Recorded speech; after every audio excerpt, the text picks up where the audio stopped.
So, the self cannot be permanent.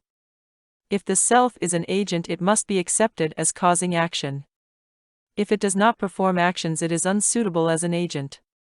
That which performs actions like coming and going is not permanent, since one must admit that it differs from before. Something the whole of which is everywhere all the time does not perform activities such as coming and going, since there is no place or time it does not occupy. Assertion: well then, an actionless self exists. Answer: since an actionless self is as non-existent as a skyflower, why do you not prefer selflessness? It is worth doing so, for understanding it frees one from all fears. It follows that the conception of a personal self is erroneous. Since the self, if it existed, would do so by way of its own entity, it should appear without differences. Some, such as Vaisesikas and Samkhyas, see the self as existing in each body and as being ubiquitous like space. Others, such as Nirgranthas, see that which has a body as proportionate to the size of that body, such as an ant's or an elephant's. Others, unable to accept this, see it as a mere particle. Those with the wisdom that perceives the suchness of functional things without distortion see the self as non-existent. Indeed, if the self existed by way of its own entity, the Forder's views would not differ. For an opponent who asserts a permanent self, attaining liberation is irrelevant. How can that which is permanent be harmed by dangers and so forth in cyclic existence, and how can that which is unharmed in cyclic existence be liberated by subsequent meditation on the paths? It cannot, for these very reasons. If the self exists by way of its own entity, it follows that thinking there is no self is inappropriate and that attainment of liberation is not feasible, since the basis for conceptions of a self is intact. Moreover, the contention of these amazing people, who assert that the self exists but claim that through ascertaining knowledge of suchness one abandons conceptions of a self and thereby attains nirvana, would be false. Therefore, those who seek liberation should accept selflessness.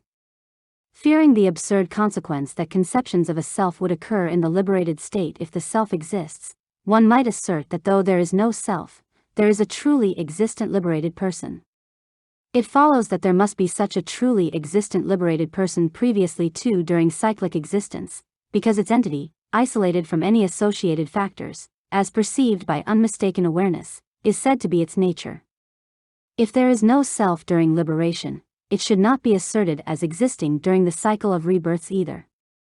Assertion: if there is no self, composite things whose nature is to disintegrate moment by moment would discontinue because of disintegrating as soon as they are produced. Answer: understanding impermanence to mean discontinuation is unacceptable.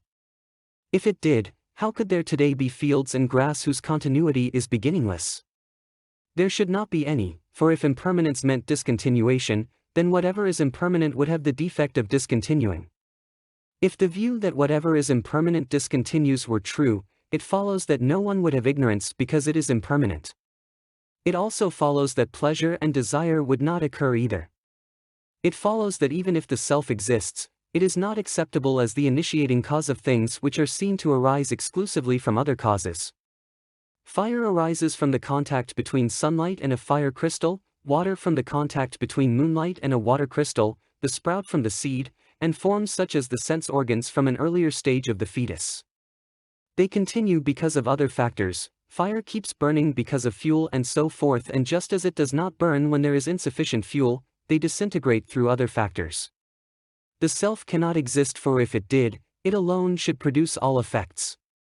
An effect cannot arise from something permanent, and thus, just as the sprout, a product, arises from the seed which is a product, all that is impermanent comes from impermanent causes. Therefore, composite things, undergoing production and disintegration moment by moment, can never be permanent nor discontinue. The thunderbolts of permanence and annihilation which strike and destroy the relationship of cause and effect between composite things are driven off to a distance by the wise with the mantra of dependent arising. Since resultant things like sprouts arise and are produced, the causes continuum is not in danger of being annihilated. Since the seed ceases once the sprout has been produced, the cause is not in danger of being permanent. The fundamental treatise called Wisdom says, and so forth. In brief, this shows how permanence and annihilation are avoided in relation to the conventional. The summarizing stanza. This is the 10th chapter from the 400 on the yogic deeds, showing how to meditate on refuting the self.